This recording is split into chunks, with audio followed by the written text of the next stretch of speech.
A chilling discovery shatters the tranquility of an early morning exercise class at church. As you step inside, expecting to see your fitness instructor's welcoming smile, you instead stumble upon a horrifying scene. Her lifeless body lying in a pool of blood. This shocking and brutal murder was captured on the church's security cameras. Despite this crucial piece of evidence, the case remains shrouded in mystery. This is the story of the murder of Missy Bevers. It's an appalling tale of a senseless and likely premeditated killing that continues to haunt the lives of a small Texan community desperate for answers. Come along with me for a ride through odd, strange, and mysterious here at Odd Mysteries Stories. On the rainy morning of April 18, 2016, Terry Leanne Bevers, affectionately known to everyone as Missy, arrived at a church in the small town of Midlothian, Texas. She was there to teach her regular 5 a.m. exercise class. Approximately 30 minutes later, one of her students arrived and stumbled upon a gruesome scene: Missy's lifeless body. So far, police have been unable to pin the crime on a single suspect. In fact, the police aren't even sure whether the killer is a man or a woman. The murderer remains free as dark secrets and accusations fly. Missy Bevers, a 45-year-old mother of 3, lived with her husband, Brandon Bevers, in the small Dallas suburb of Red Oak, Texas. The couple had been married for 18 years at the time of Missy's tragic death. Their 3 young daughters, aged 8, 13, and 15, were left to grapple with the devastating loss of their mother. Before discovering her passion for fitness, Missy had dedicated her career to working as a special education teacher. It wasn't until later in life that she decided to pursue her interest in health and wellness, earning her certification as a personal trainer in 2015.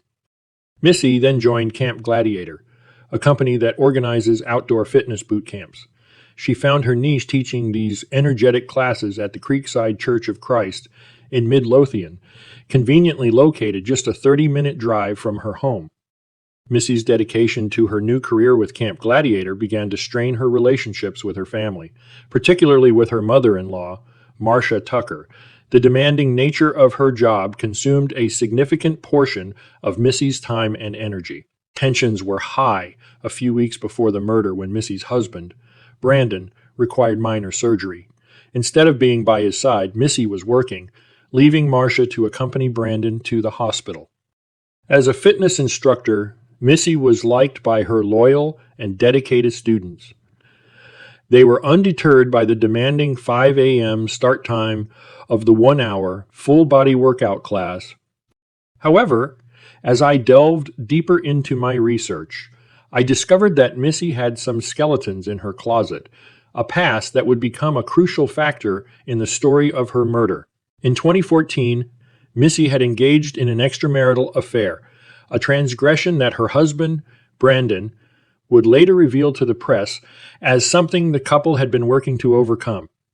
By 2016, rumors circulated that Missy may have been involved in a second affair, or at the very least engaging in extensive flirtation with another man. It also seems that her dedication to fitness had morphed into an addiction of sorts. She spent long hours at the gym, beyond her own classes. While an affair, extramarital flirtation, or even prolonged absences from home do not warrant a death sentence, these factors would later be scrutinized in the wake of her murder. According to leaked copies of police search warrants, the media reported that the Bevers family had been experiencing financial difficulties around the time of Missy's death. However, when questioned by reporters, Brandon vehemently denied the existence of any such issues. In the days leading up to the murder, police were alerted to some peculiar changes in Missy's behavior. Mark Garcia, one of Missy's workout companions from a nearby gym, confided in investigators that Missy seemed uncharacteristically reserved, a stark contrast to her typically outgoing personality. Furthermore, it came to light that roughly 2 weeks before her untimely death, Missy had abruptly stopped attending the gym altogether, a notable deviation from her well-established fitness routine. Also during this time frame, evidence suggests that Missy was engaged in text exchanges with another male fitness instructor named Casey Williams. Police characterize these messages as familiar and flirtatious in nature. However, authorities have not released any details indicating that these interactions had developed into a full-fledged affair. Just 3 days before her tragic murder, Missy received an unsettling message from someone she didn't know on LinkedIn. She shared the message with a friend who agreed that it was indeed disturbing, but it seems that Missy either deleted the message or simply disregarded it. Through my research, I discovered that the police requested access from LinkedIn to the message in question. However, I couldn't find any further information about it. The unsettling LinkedIn message raises questions about the state of Missy's life in the days preceding her murder. Could this message have been a foreshadow of the impending tragedy? Were the changes in her behavior, like her sudden absence from the gym and the flirtatious text messages, be subtle warning signs that something sinister was lurking on the horizon? Or were these things merely coincidence, bearing no significance to the heinous crime that would ultimately claim Missy's life? The story now shifts to the day before the tragic event. It was a rainy day on April 17, 2016. The weather forecast predicted continued rain into the following day. Camp Gladiator classes were typically held outdoors, so Missy made alternate arrangements for her upcoming class. She took to Facebook to let her students know. She wrote, "If it's raining, we're still training. No excuses. You are gladiators." In her post, she informed them that the class would be moved indoors inside the church. Later that evening, at 9:23 p.m., Missy shared another update on Facebook. She announced that she was going to bed because she needed to be up by 3:30 a.m. In retrospect, some believe that the killer was closely monitoring Missy's social media activity, using the information to plan the heinous act that would unfold just hours later. Nestled just off Highway 287 in Midlothian, Texas, the Creekside Church of Christ is an expansive contemporary building spanning 5,840 square feet.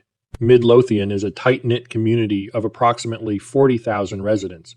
It's primarily known as the hub of the North Texas cement industry.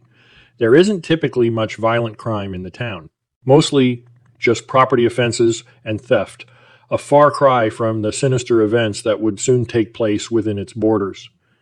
Notably, the church is situated a short distance across the highway from a rifle scope shop called SWFA Outdoors.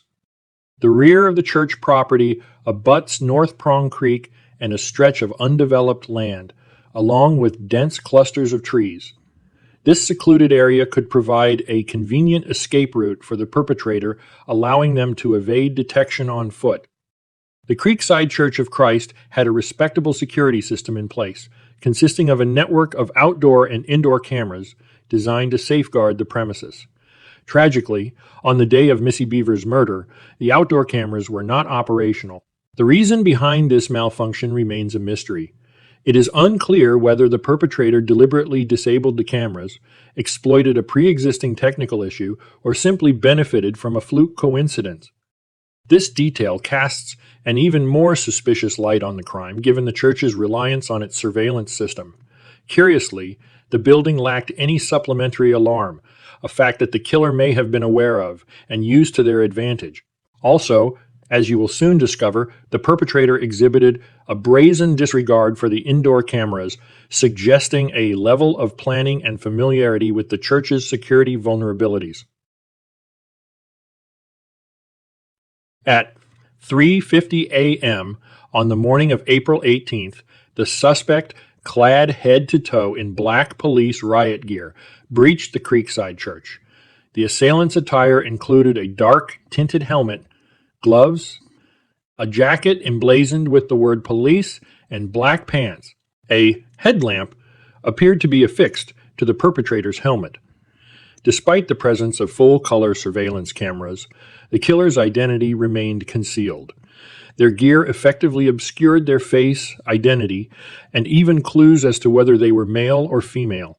To this day, the authorities remain uncertain whether the outfit was an authentic uniform or a carefully crafted disguise. The video footage captures a criminal who seems to be putting on a calculated performance. The killer meandered through the church, brandishing a claw hammer or pry bar.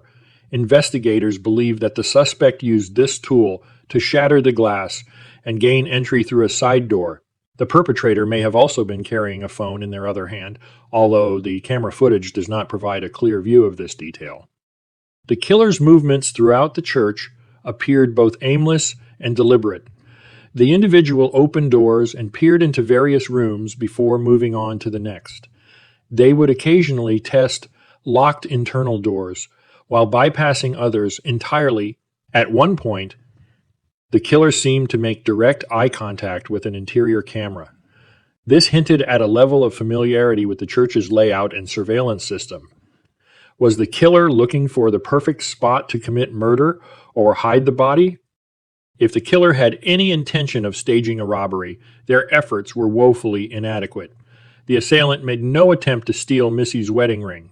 They also avoided the church sanctuary, which contained some of the church's most valuable items. Cameras record Missy arriving at 4:30 a.m., a mere 40 minutes after the killer's initial break-in. She began preparing for the morning's class. It was not long before she found herself face to face with her murderer, who brutally attacked her with what police believe was a claw hammer. Missy suffered fatal puncture wounds to her head and chest. Investigators can sometimes find help in identifying a suspect by the way they walk. It's known as forensic gait analysis, and it might help determine if a suspect is male or female, an approximate age range, whether they have a disease, disorder, or other medical condition, and even whether the suspect may be pregnant. The killer's distinctive gait is characterized by a noticeable limp. This clue initially gave police hope that they could quickly narrow down the list of suspects and solve the crime. One theory suggests that the limp may have been the result of a temporary injury. However, police have already ruled out several suspects who had documented foot or leg injuries on the day the crime was committed. A temporary injury scenario is particularly concerning, as it implies that the killer's condition may have healed, making it significantly more challenging to identify a suspect based on their gait at the time of the murder. Alternatively, the limp could be indicative of a permanent condition. Investigators have eliminated several local suspects with chronic leg injuries, including Missy's father-in-law, Randy Bevers. Although Randy's gait closely resembled that of the killer, he had an ironclad alibi. Both he and his wife were in Oceanside, California at the time of the murder, a fact that the police meticulously verified through cell phone records and travel documentation. While some have proposed the theory that Randy could have made the round-trip drive to commit the crime, this scenario seems highly improbable. Multiple witnesses corroborated Randy's whereabouts, and photographs surfaced of Randy and his wife alongside other people at a golf course in Oceanside on April 17th.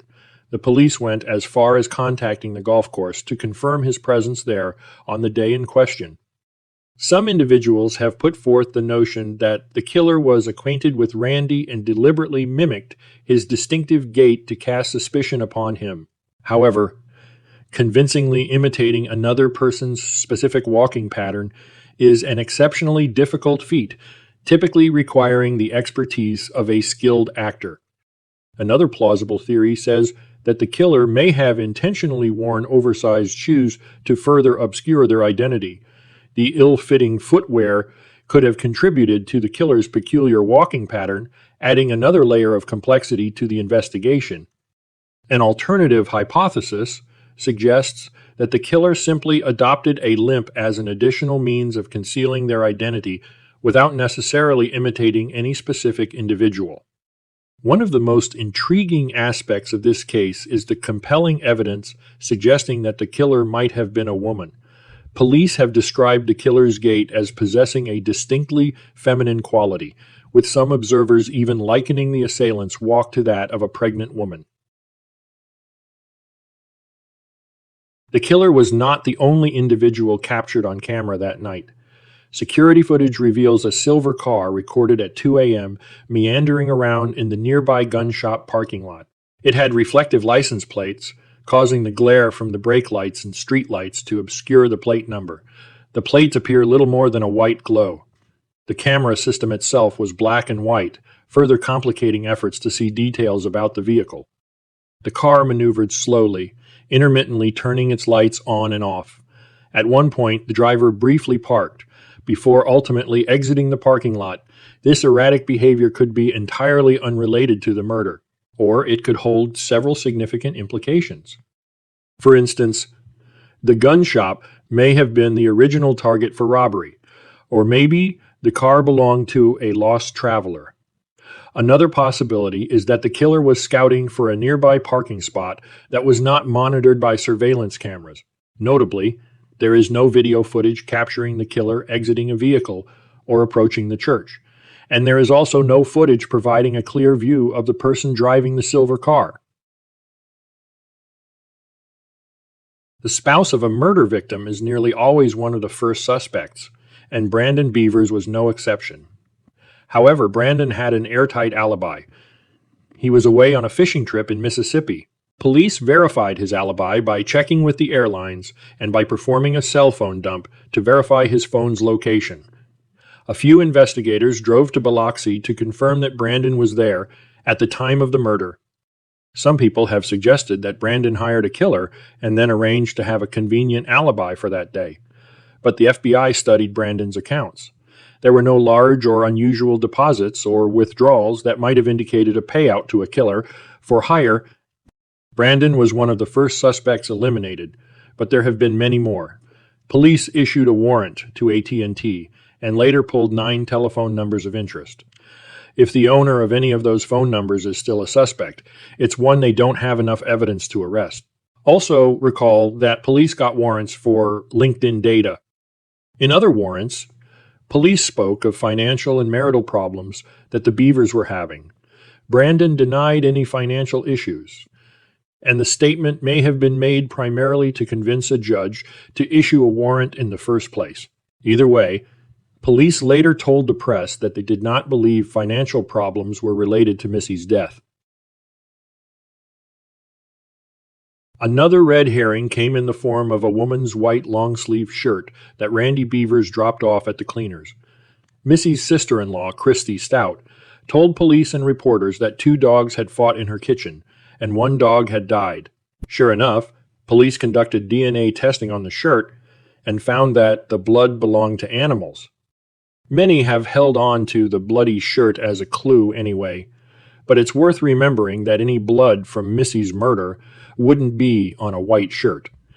It would be on the black SWAT-style police gear the killer was wearing. The police would receive over 3,000 tips, many of which were unverifiable. A lot of them came from the true crime community.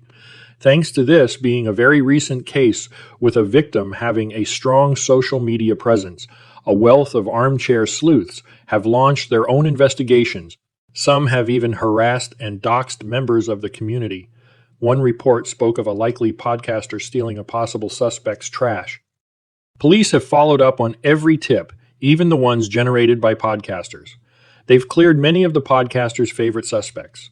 At this point, the police have said that these amateur detectives are hindering their efforts, which is an ongoing investigation and not a cold case. However, out of respect for the true crime community, I won't call out anyone specific as I begin sharing theories about this crime. Although the police initially suspected the killer to be a man, they quickly acknowledged that there may be good reason to believe it was a woman. The brutal nature of the murder, with Missy being viciously beaten with a claw hammer, suggests a deeply personal motive, potentially driven by a thirst for revenge. It's important to note that this theory may diverge significantly from the others, and my research yielded limited supporting evidence. But this doesn't mean that investigators haven't already dug deep into the lives of the men with whom Missy may have been involved. As I previously mentioned, she had engaged in at least one confirmed affair and possibly a second. Plus, there are indications that she may have been overly flirtatious with at least one other man. It is crucial to emphasize that discussing these aspects of her life is not intended to assign blame to the victim, but rather to acknowledge the known details of her personal circumstances. I sincerely hope that the investigators have meticulously examined and cleared the women who may have been romantically linked to these men during the time of the alleged affairs and flirtatious incidents. The video evidence does not conclusively prove that the killer was specifically a man, leaving room for alternative theories. Is it possible that Missy may have angered another man's spouse so much that she felt compelled to kill Missy in an act of retribution? The choice of murder weapon, a claw hammer, seems to fit this speculation. After all, hell hath no fury like a woman scorned. The fact that a mysterious stranger sent Missy an ominous social media message 3 days before the murder is difficult to ignore. Missy showed the message to one of her friends, who agreed it was disturbing, but the friend couldn't remember the name of the person who sent the message, which may have been fake anyway. If police know who it was, they have not shared the information with the public. Missy's uneasiness at her favorite gym could indicate that she was having trouble with someone there. Perhaps she was fending off unwanted attention. Someone who was stalking her at the gym may well have attempted to scare her with the social media message as well. It is conceivable that Missy may have inadvertently attracted the attention of a mentally unstable stalker who, upon being rejected, made the fateful decision to end her life. There are indications that Missy's affairs were an open secret within the close-knit community, suggesting that her personal life was subject to public scrutiny and potential judgment. Tragically, there are individuals who subscribe to the misguided and dangerous belief that any woman perceived as promiscuous is a legitimate target for their advances or aggression. These individuals may become enraged when a woman they view as sexually active rebuffs their advances, employing a twisted logic that if she engages in intimate relationships with other men, she should be willing to do the same with them. If this theory holds true, Missy's killer would not be the first to take a woman's life as retribution for romantic rejection, as such heinous crimes are, regrettably, all too common in our society. Rejection is not the sole reason that drives some individuals to commit murder. Breakup killings are also alarmingly common. Is it possible that Missy ended an affair, thereby inciting the rage of a former lover? While the media has only reported on 1 or 2 of Missy's affairs, there may have been others that have not come to light. Within the true crime community, some of Missy's former lovers or flirtations have emerged as leading suspects. However, the police have cleared nearly all of them. If the authorities continue to harbor suspicions about one of these individuals, they may lack sufficient evidence to secure a conviction at this time.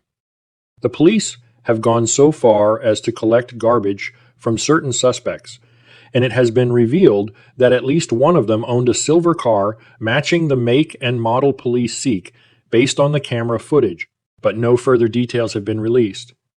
Is it conceivable that Missy found herself in trouble over one of her extramarital relationships? The presence of the vehicle at the SWFA gun shop has prompted some individuals to question whether 2 people were involved in the crime rather than just one. According to this theory, the driver of the silver vehicle acted as a lookout and getaway driver, circling the area while the killer roamed inside the church and lay in wait for Missy. The 2 murderers theory is most frequently mentioned in connection with a couple who own a local business and who may have had a financial motive for the crime. There are numerous instances where struggling businesses have resorted to unethical practices to ensure their survival. However, murder would undoubtedly be an extreme measure. There have also been murmurs of a potential business deal in which Missy was involved, but the particulars of this arrangement are difficult to ascertain, and no one has openly acknowledged their interest in partnering with Missy in this capacity. Is it too implausible to consider the possibility that a second person could be culpable? Have you entertained the notion that the motive behind the crime may have been financial rather than romantic? Since the tragic event, Missy's husband, Brandon, has changed his own theory about the murder. Initially, he asserted that the perpetrator had to be someone who knew Missy. However, many years later, he has been quoted as saying that he now believes the murder was entirely random and untargeted. While most people assume that Missy was the intended target, it's conceivable that something else was at play. Perhaps the SWFA gun shop was the original objective, and the SWAT gear was selected for an SWFA robbery. And when the killer abandoned the gun shop, perhaps robbing the church served as a poor substitute. According to this theory, the killer did not anticipate encountering Missy and panicked when they ultimately did. There are weaknesses in this theory, primarily that the killer did not take anything of value from the church and didn't even appear to try to find anything worth taking. It's also worth noting that the gun shop was located on the opposite side of the highway from the church, and some distance down the road. It was not immediately next door. Therefore, it would seem peculiar for the killer to randomly attempt their luck at the church after abandoning their plans at the shop. Plus, the killer did not ultimately rob the church. The events in the gun shop parking lot and the murder at the church may not be connected at all. However, individuals who commit these types of crimes do not always act with any apparent logic or reason that most of us can comprehend. The choice of weapon used in Missy's murder has piqued my curiosity. Based on my research, the killer used either a claw hammer or a type of crowbar, considering that Missy was likely caught off guard and unarmed. The choice of such an unconventional weapon raises questions. In Texas, obtaining a firearm is relatively straightforward, although it might be more easily traceable. However, wouldn't a knife or a bladed instrument such as a machete seem more lethal than a claw hammer? Both require the killer to be in close proximity to the victim during the attack. In my opinion, the choice of weapon is quite peculiar, especially if the murder was premeditated. Is it possible the killer was planning to leave soon and that Missy would still be alive had she gotten there just a few minutes later? A full-time detective remains assigned to the Missy Bevers case, working alongside a part-time retired investigator. Law enforcement continues to pursue leads and tips, demonstrating their ongoing commitment to solving this heinous crime. In a touching tribute, members of the community planted a Missy Bevers memorial tree in Kimmel Park, located near the church where the tragedy occurred. A striking red billboard has been erected by the side of the road, featuring a photograph of Missy's face on one side and an image of the killer in their SWAT gear on the other. Local businesses have come together to offer a reward for information leading to the killer's arrest, while a fund has been established to support Missy's daughters in their pursuit of higher education. In contrast, Brandon Bevers and his daughters seem to have lost hope in attaining justice. Brandon has revealed that his daughters have expressed a desire to move on, stating that they no longer wish for the killer to be found as they fear reliving the trauma during a potential trial. Brandon himself has declared his intention to move forward and has discontinued his interactions with the media. Despite this, the police remain steadfast in their search for credible tips, verifiable, concrete, and valuable information from individuals who may have a direct connection to the case. They have had to navigate through a plethora of wild internet speculation over the years, and they now seek more substantive leads. If you possess credible information, please contact Crime Stoppers to assist in the ongoing investigation. What are your thoughts on this baffling murder mystery? Thanks for joining us at Odd Mysteries Stories. My name is Vince. You might find the unsolved disappearance of Tammy Lynn Leppert just as bizarre and tragic. A rising star in the acting world, Tammy saw or heard something terrible that spiraled her into apparent mental illness before she went missing with barely a trace.